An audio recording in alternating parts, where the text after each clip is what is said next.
Mga kapuso, balik po tayo sa NAIA kung saan naitala ang pinakamatinding init sa Metro Manila sa loob ng lagpas isang siglo. Todo paypay sa init ang mga pasahero at nagtungo sa paliparan dahil sa problema sa air conditioning. Nakatutok doon live si Mav Gonzalez. Mav? Pia, mainit na nga ang panahon, mas tumindi pa ang kalbaryo ng mga nandito sa NAIA Terminal 3 dahil sa pumalyang aircon. Paypay, punas pawis, repeat. Mapapasahero, airport employee o naghahatid lang, kanya-kanyang paraan para maginhawaan ang mga nasa NAIA Terminal 3 sa gitna ng init. Namin ina-expect, mainit din pala dito sa loob. Akala namin kasi, syempre airport, air condition. Sobrang init. Grabe.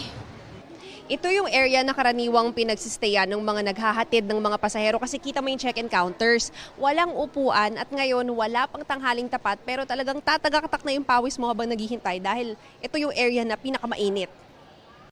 Ang pamilyang ito may kasamang senior. Ngayon mainit talaga. Pamaypay na lang. Para okay. Para medyo naman siya, komportable. Kagabi ramdam na ang init sa loob ng terminal matapos may mag-trip na cooling tower. Pagana na po natin ito. Kaya lang po, right now, kahit na yung isa ng cooling tower ay napagana na natin, hindi pa rin normal yung temperature. No? So below normal pa rin yung temperature kung kaya't medyo mainit pa rin sa ating terminal. Talaga pong for replacement na rin itong mga cooling towers na ito. In fact, ongoing na po yung project na yan. Kaya lang po end of May ang target po no, ng replacement po nung itong 6 na cooling towers na ito. Kaya abot-abot ang reklamo ng mga naghahatid at sumusundo sa airport kagabi dahil sa init. Mainit po, sobra. Wala pa ng aircon. Sobrang init po eh. Kaya kailangan may dala kang electric fan. Daming mga senior citizen talaga na nagsasabi na napakainit talaga. Lalo na wala pa upuan. Oo.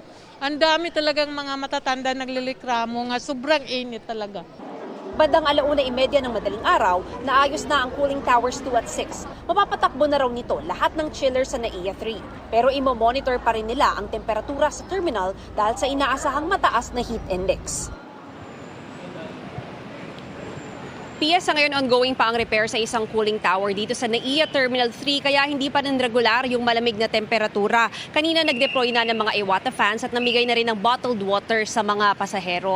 Humingi na ng paumanhin ang MIA sa mga pasahero pero payo po natin ay magdala ng pamaypay, ng mga mini fan, pati na rin magsuot ng light clothing kung kayo po ay pupunta dito sa NAIA 3. Wala namang problema dun sa ibang mga terminals pero sa NAIA Terminal 1 kanina ay binabantayan na rin yung temperature reading dahil dun sa mainit na panahon ngayon ay baka raw pumalyan rin yung normal operations naman ng ating mga cooling towers. Pia?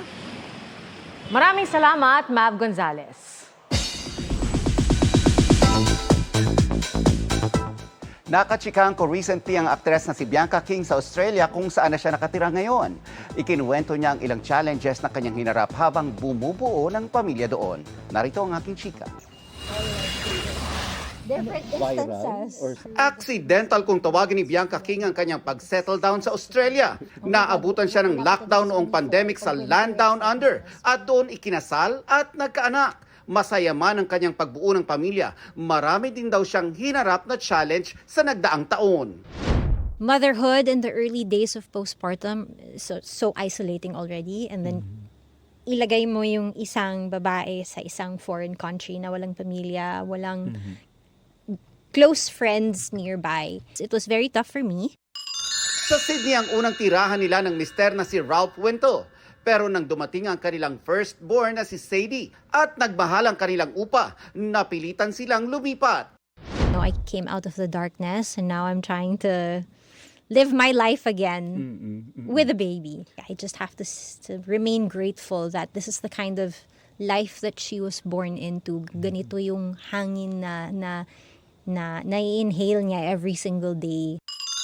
Hands-on mom si Bianca pero kung may time, naisisingit niya ang ilang hobbies tulad ng pilates at pottery making. There comes a point na you have to strike a balance. Like, mama has to fill her cup. Hindi na naman pwedeng puro family na lang, di ba? Parang napapabayaan mo na yung mga interests mo.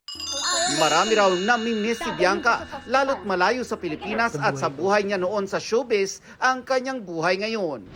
What do you miss about the Philippines? Of course, my friends, my work. I miss just being able to like get into the car and drive to a beach. Nagagawa rin naman dito, kaso ang lamig ng tubig.